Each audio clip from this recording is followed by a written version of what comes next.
Good Wednesday, everyone. Thanks for listening and listening in this season. We are in a season on the podcast looking at darker issues, not by design. It just ended up that way providentially based on the questions that have come to us and the topics that have been on the table of late. We've looked at whether we can be angry at God when life doesn't turn out the way we hoped it would. That was 2 Mondays ago in APJ 1828. Then we looked at how to overcome anger in the home. That was in APJ 1829. And then a wife asked about how to address her husband's ongoing sin patterns in APJ 1830.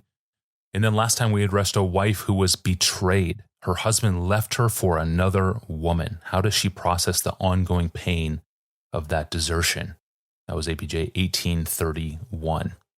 And today I want to build off Monday's episode because in speaking to that mom of 3 young girls now abandoned by her husband, Pastor John applied the category of enemy and spoke of enemy love. Those are Jesus' words, love your enemies, right?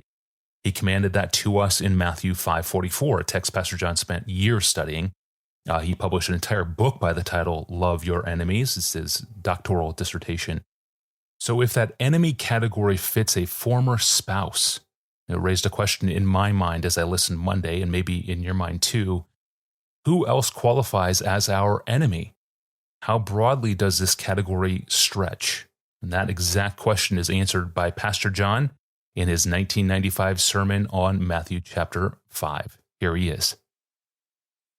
Around this globe today, there are tens of thousands of Christians suffering, and some of them laying down their lives just to believe, and to be obedient to Jesus Christ.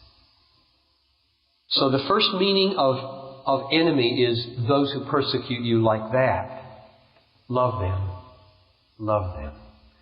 The next meaning of enemy is less dramatic. In verse 45, about halfway through, it says, God causes His sun to rise on the evil and the good, and He sends rain on the righteous and the unrighteous. So here you have evil people and unrighteous people. And this morning, it was already getting light at 4:45 this morning. He's making the sun rise on all the evil people in the Western Hemisphere here. From Argentina to the Hudson Bay, millions of people who scorn the name of God. And He made the sun come up on them this morning. And He gave them breath, and He gave them life, and He held the planet in being. And He restrained anarchy. And He graced them with warmth on their skin, and breezes on their faces, and green in the tree, and grass under their feet, and birds singing in the trees. And you know what was happening when that happened? The heavens were telling the glory of God, and the firmament was declaring His handiwork, so that you here would hear this message before you got here. And that's what I was praying for you this morning. I looked outside and I said, God, You're already preaching it. Preach it. Preach it. Would You please open their hearts? Don't let them turn on the TV and just start watching stuff. Would You turn on their hearts? Would You cause them to reach up and turn on the dial of the sky and say, do it. Say it. Say it to the cities. Say it loud. Nobody deserves what happened this morning at 5 o'clock. Nobody. And He made it happen. He just brought it up. And look, He's still doing it. He's still doing it. There are people who didn't give Him a rip this morning. They didn't give Him the time of day. He doesn't get 2 seconds of their day. And He's just gracing them, hugging them, caressing them all day long today. They'll go to lakes and they'll take walks and they'll ride bicycles. And He'll be saying, I love you. Come to me. Look at me. I'm a glorious God. I can do this for eternity for you if you'll have me. And they don't pay any attention. We need a witness to the witness. The enemy in this context is those who resist God, who disobey His laws, who ignore Him. So if you translate that down into our situation, your enemy is anybody who resists you, who contradicts you, who crosses you, who antagonizes you, who makes life hard for you. Which means that the command, love your enemy, has an application to rebellious children, ill-tempered and insensitive and non-listening husbands, neighbors who complain about your dandelions. And you may not call them enemies, and they don't call themselves enemies. But that's the kind of illustration we've got here. Most people don't think of themselves as enemies of God. And yet God uses them as illustrations of how He graces people who are not whole toward Him. A third illustration of what enemies means comes in verse 47. If you love those who love you, what reward do you have?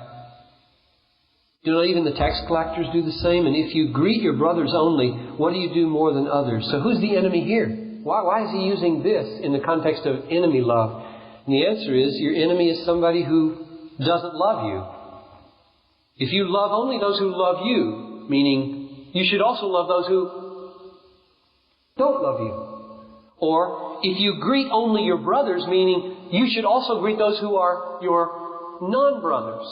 So enemy here in this paragraph is big. It starts with persecution and it ends with people who don't greet you. They're not your brothers. They just kind of pass you by. He says, if you only greet them, then you don't know enemy love. So if I ask now in a summary fashion, who are the enemies? What's this text about? This text is about anybody that crosses your path. Love them and don't stop loving them even if they offend you, even if they dishonor you, even if they anger you, disappoint you, frustrate you, threaten you, or kill you.